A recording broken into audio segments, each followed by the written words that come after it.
Assalamualaikum warahmatullahi wabarakatuh. Waalaikumsalam warahmatullahi wabarakatuh.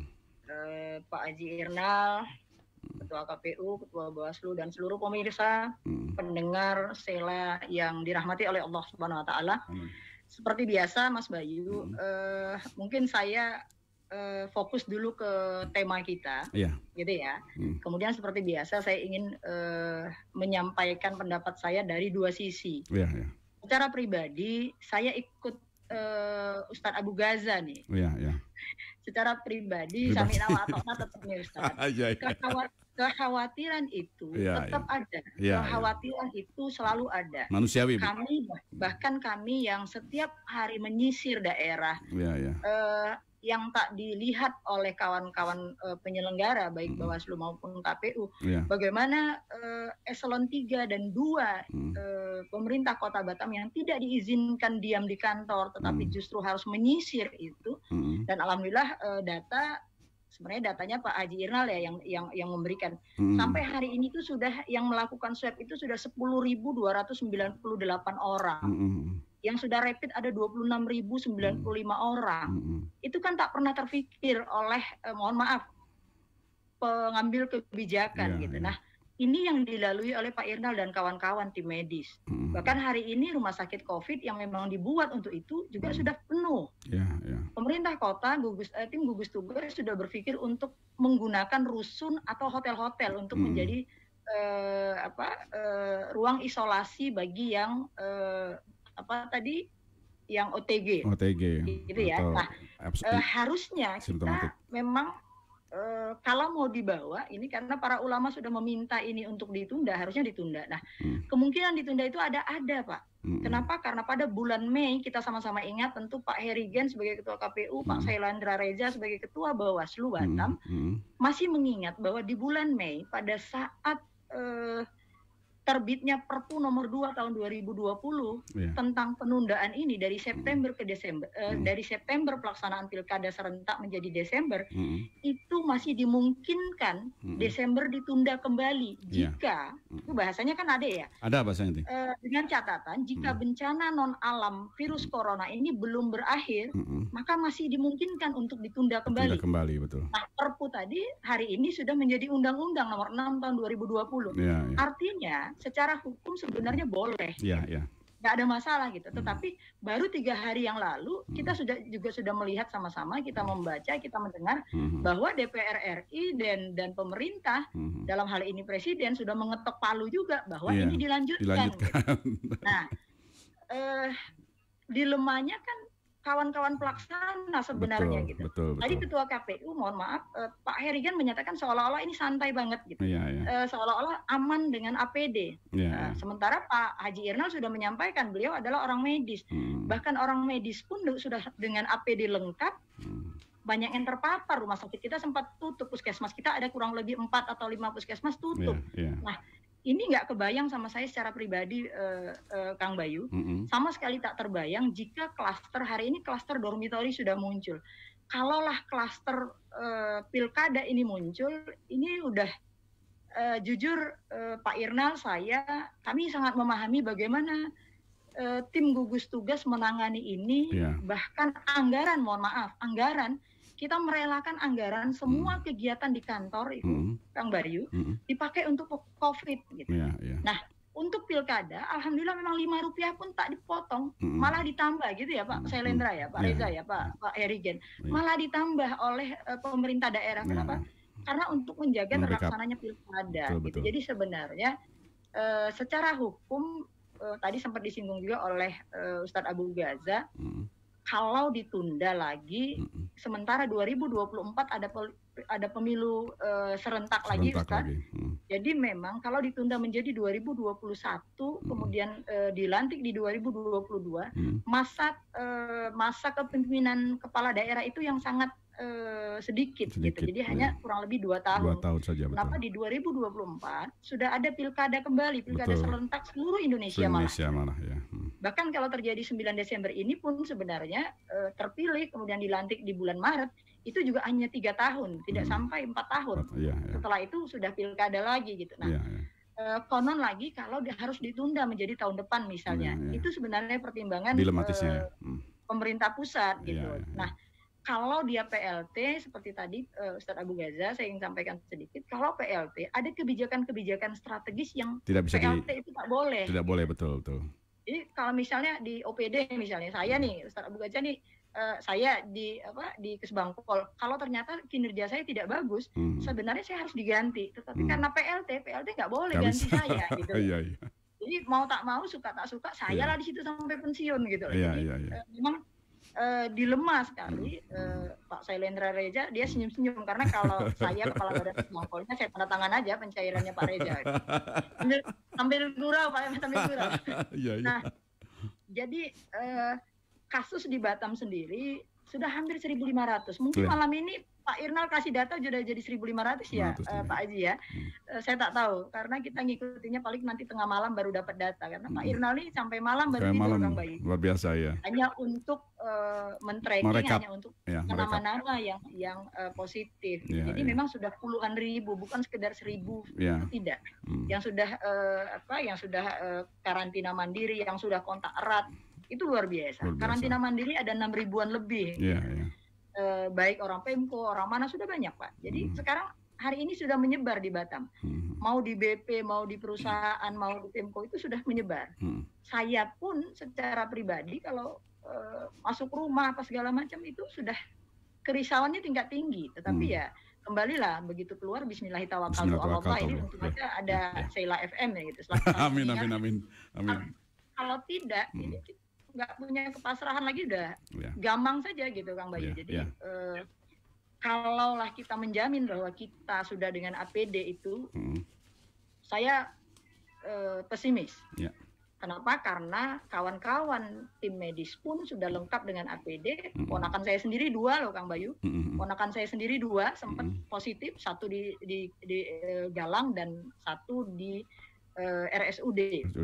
Itu 2 ponakan saya sendiri kena gitu. Itu saja sudah macam-macam gitu. Nah, padahal dia selalu menggunakan APD pada saat turun, tetapi nyatanya tetap aja gitu. Nah, kekhawatiran lain lagi pada saat pelaksanaan kemarin pada saat rapat koordinasi antara KPU, Bawaslu dan stakeholder lain termasuk Kesbangpol, saya sampaikan kepada kawan-kawan di KPU justru kami tidak mau kalau ternyata nanti petugas KPPS itu pakai APD. Sementara menurut Pak Herigen begitu ada PKPU yang terbaru mungkin petugasnya akan pakai APD. Nah, kalau petugas pakai APD udah kayak astronot gitu Kang Bayu. Saya khawatir masyarakat nggak ada yang datang ke TPS. Malah menakutkan ya. Saya punya kekhawatiran masyarakat tak berani datang ke TPS tugasnya pakai baju astronot gitu kan, pakai APD.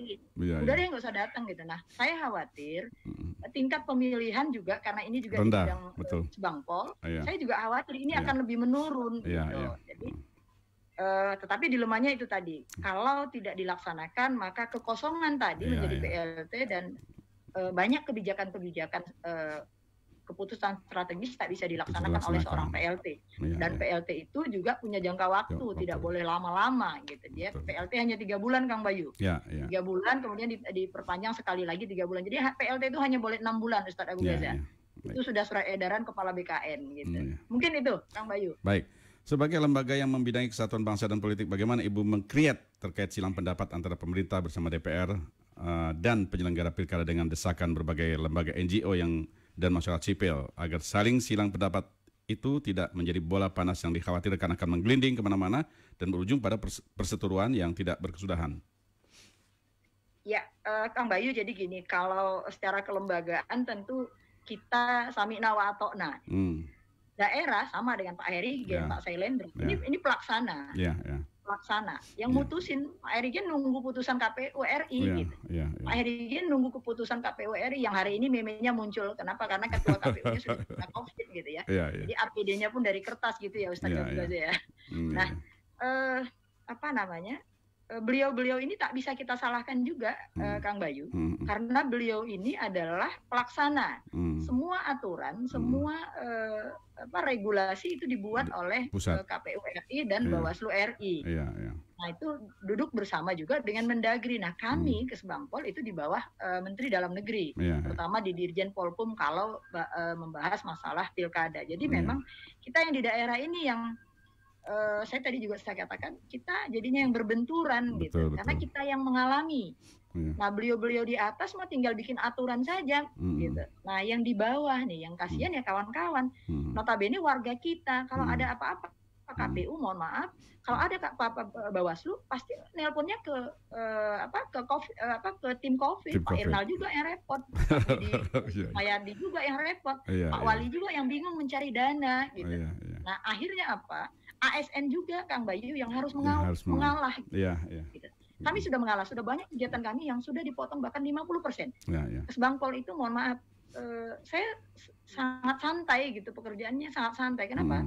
Sudah banyak kegiatan kita yang kita pangkas untuk dialihkan refocusing, melakukan refocusing, anggarannya dialihkan ke COVID gitu. Jadi ya sama-sama lah gitu. Kami berharap ada Ustadz Abu Ghaza, kita duduk sama, monggo Ustadz, kita duduk sama dengan Pak Yai Usman, dengan semuanya kawan-kawan, karena memang ada forum-forum yang berada di bawah kelembagaannya itu berada di Kesbangpol. Ada minggu lalu, kalau malam ini kita bahas OTG, Ustadz, minggu lalu ada OGTG ya Ustadz. OGTG. Ya? Orang gila tanpa gejala gitu Kang Bayu. Minggu lalu kita bahas orang gila, jadi orang gila tanpa gejala. Baik. Ada. Nah, NU sudah, Muhammadiyah sudah, Al-Wasliyah sudah, monggo silakan. Gitu. Baik. Gitu, Kang Bayu. Baik. Terima kasih Kang Bayu, terima kasih Ustadz. Jadi memang sepertinya kepala badan ini harus terakhir sepertinya ya. Pertama karena kami mengikuti imam, jadi kami makmum. Terkait pandemi, tentu kami sangat berharap karena Kepala Badan Kesbangpol juga adalah salah satu wakil ketua tim gugus tugas COVID-19 di Kota Batam. Jadi secara pribadi dan secara kelembagaan saya sangat berharap kerjasama semuanya.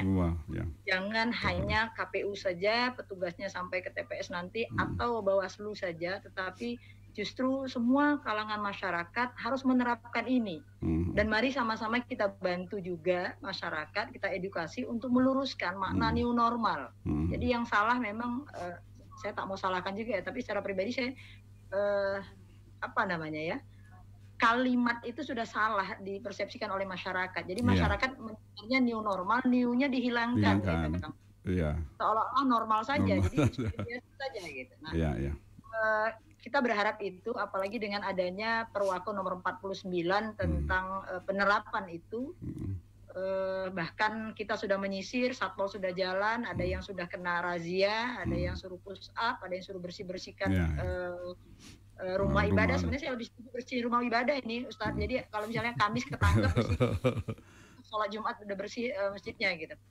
Nah, itu untuk mengatasinya. Kenapa? Karena kalau tidak dibantu oleh peran serta masyarakat, sebaik apapun kepala daerahnya, Kang Bayu, Ustadz Abu Ghaza dan kawan-kawan, sebaik apapun kepala daerahnya, ini nggak ada gunanya. Nggak ada gunanya, betul. Hari ini kita bersyukur bahwa dengan PP 62 2019 bahwa wali kota adalah kepala BP ex officio, jadi dapat semua seperti kata Pak Iqbal tadi. Jadi semua fasilitas yang ada di BP bisa dipakai oleh tugas, karena beliau adalah ketua gugus tugas, melekat pada dirinya dua jabatan gitu, jadi bisa dipakai. Nah, jujur ingin kami sampaikan, bukan ingin memuji, tetapi jika kita bandingkan dengan daerah lain, Batam sudah jauh luar biasa.